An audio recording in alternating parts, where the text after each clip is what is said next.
Hey guys, what's up? It's Charlie here, and today we're going to be looking at 10 crazy jobs kids actually have. So these are a collection of really bad and dangerous jobs, but some of these are really good jobs which might make you very jealous. And these aren't old jobs from history or anything like that, these are happening right now. And guys, be sure to like the video and subscribe and comment I subscribed and I will reply. So coming in at number 10 we have spy. So I'm sure you guys have all heard of criminals hiding in plain sight. Well, this is like a very extreme version of that. Basically in 2012 the US government brought down a Russian spy ring after investigating them for 4 years. And what they revealed the spy ring did wasn't too shocking like James Bond or whatever. It was just the regular stuff like gaining military secrets and knowledge of how the government chooses to run the country. But one really crazy discovery they did make was on how the spies got the knowledge. So it turns out that the spies were kids of older Russian spies. And ever since the kids have been young, they've been trained to be a spy. They were given a fake identity with a fake name and sent to the best American schools where they learned many skills and how to speak many languages. And after that, they get jobs in the government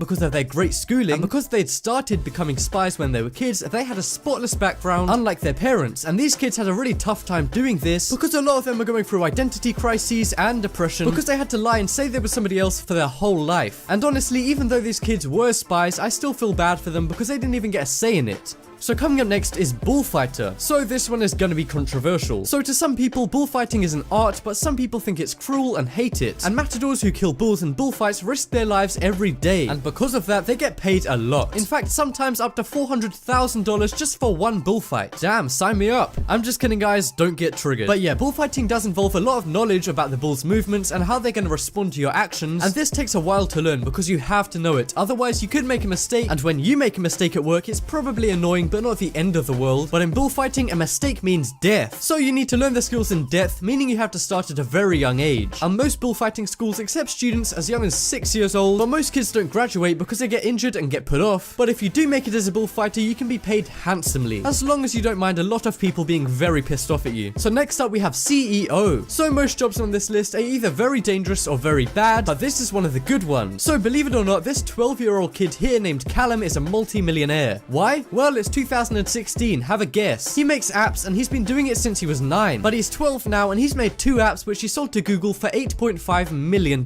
And his dad actually taught him how to code, which is how he knows how to make the apps. I mean, damn, if I was a dad, I'd want a piece of that. And what's this kid spent his millions on? Well, so far he's bought 4 Ferraris which add up to $1 million, even though he won't be able to drive them for another 4 years. But yeah guys, if you were a child CEO, what would you spend your money on? Honestly, when I was 12, I don't think I even knew what a Ferrari was. But coming up next we have soldier. So this one is very dangerous and actually pretty sad. So all over the world, kids are being misled and recruited as soldiers, or kidnapped and forced to be soldiers for countries' armies or smaller rebel groups all around the world. And if you thought the spies one was bad, well, this one is even worse, because these kids really do risk their lives every day, and over 100 kids die at war per day. And when I say kids, I don't mean young adults. Some kids that are made into soldiers are as young as 11 years old. And even though this is so insane and sounds rare, this is surprisingly common, and right now over 200,000 child soldiers are fighting all over the world, mainly in African countries and Afghanistan and the rest of the Middle East, but in some other countries too. And not only do these kids risk dying from war, but even if they do survive, they're still scarred for life. So coming up next we have fireworks factory. So in India, kids are allowed to drop out of school at the age of 12 and get work, and a lot do, because you have to pay for school there because the country's very poor. So if you can't pay for school, then you need to get a job, and that's pretty hard too because there's not many of them. But one factory which is a ton of Indian kids' last resort is called Siavakasi, which is the world's largest fireworks producer with over 800 factories, mainly in India. And these kids don't follow any safety rules or regulations, and they assemble fireworks with their bare hands, which involves mixing chemicals which are really poisonous and sometimes acidic so they can corrode your skin. And these chemicals in their hands cause burning, scaled skin and other health issues, and even sometimes death because of poisoning. And because of their lack of safety and cheaply made factories, a lot of fires break out which cause huge explosions and kill loads of kids, which is obviously really messed up that fireworks companies do this, but they don't even see it as that bad because it's pretty normal in India. So next up we have matchstick makers. So this is another one of those really dangerous jobs that I was talking about before. Basically in some parts of the world, but mostly Asian countries like India. As I said before, kids are hired by fireworks factories, but very similarly to that, kids are also hired to work in match factories. And kids who do this are called match dippers because their job is basically to dip matches, a chemical called phosphorus which causes a ton of bad stuff to you if you touch it, such as yellowing of teeth, hair loss, and phossy jaw, which is a type of bone cancer. And it also makes teeth rot and come out. and even causes some kids to die because they breathe it into their lungs. And these kids can be around 11 years old and they sometimes have to work a 16-hour day. And this one is so messed up because they're touching that phosphorus all day, which is slowly killing them. And touching phosphorus that much is apparently worse than smoking crack every day. So coming up next we have toy tester. So this is one of those really good jobs that I was talking about before, and you guys are going to be so mad at your parents after hearing this one because the chances are they didn't sign you up to become a toy tester. So some toy companies who want to test out their toys get kids to play with them, and the kids then give them feedback before they release a toy. And some parents want to use their kids as a cash cow, so they hire them out to test toys for companies. And I mean, that's awesome because as kids you probably play with toys anyway, so why not get paid too? But then again, I hope the kids get the money and not the parents, seeing as they're doing all the work, because they get paid quite a good amount, seeing as all they're doing is playing with toys. Because the toy companies are so rich, and that means the average wage of one of these kid toy testers is around $2,000 per toy. And you usually get to keep really expensive toys before they're even released. So if any of you guys have kids, then get them a job as a toy tester and they'll thank you later. Or who knows, maybe you guys could pretend to be a kid to get this job, because this job for kids is better than most adults' jobs. So next up we have tobacco fields. So most of the bad jobs on this list have been in developing countries, and the good jobs have been in America and the Western world. However, this job is probably very close to home, because a study in 2016 found that a lot of kids actually work in tobacco fields in America, specifically in Kentucky, Virginia, Texas, and North Carolina. And even though nicotine poisoning isn't as bad as phosphorus poisoning from before, it can still be very bad, and the kids who work in the field say they often experience headaches and get sick really easily. And even though this isn't legal, some nicotine farmers still do this, and that causes kids to face the effects of tobacco at a very young age. And they're not just exposed to nicotine, which can give them cancer and eventually kill them, they're also exposed to the chemicals which are used to kill bugs on the plantations, which can be really harmful to them too. And if they don't die, they usually end up developing learning or physical defects as they grow up. So guys, think twice next time you light up your next cigarette. So coming up next we have miners. So this one is mainly in Tanzania in Africa, and you guys all know that Africa has a lot of gold mines which are usually owned by rich Americans, and most of these mines are in Tanzania. And when I say gold, you probably think of luxury and jewelry, but if you ask a child miner what they think of gold, they probably think of pain, hard work, and death, because these child miners earn quite a lot of money. Well, not really, it's a lot to them because they're so poor, but you still can't feed a whole family with it. But because they make more money than most kids, they have to work 24-hour days sometimes, and also often die because of the badly put together mines and the lack of safety gear, and sometimes even lack of basic clothing. And if they don't die from falling in the mines, lots of kids die from health problems later in life. For example, mercury poisoning and lung problems from inhaling the dust and dirt in the mines. So next up we have cartels. So we all know how dangerous it is to work for a cartel as an adult when you have control and you know what you're doing, but it must be even worse working in a cartel as a kid. And believe it or not, this actually happens. And because these kids are low ranking, they're usually seen as cheap and expendable, which means they get the most dangerous jobs, such as being lookouts for nearby police and even carrying out assassinations on rival drug dealers. And to make sure they don't have to pay the kids that much money, they usually try and get them addicted to cheap drugs, so instead of valuable money, they can pay them with the cheap drugs. And a lot of these kids even get killed by rival cartel members because they're so vulnerable and never protected. And even though they are doing crimes, it's really sad that they get killed because these kids are very heavily manipulated into joining cartels. And that just about wraps up this video. Check out the poll in the top right corner and you guys can vote for the craziest job. For me, it's being a soldier because that is just so dangerous. But as always, thank you guys for watching. Leave a like if you enjoyed, and if you haven't already, what are you waiting for? Subscribe.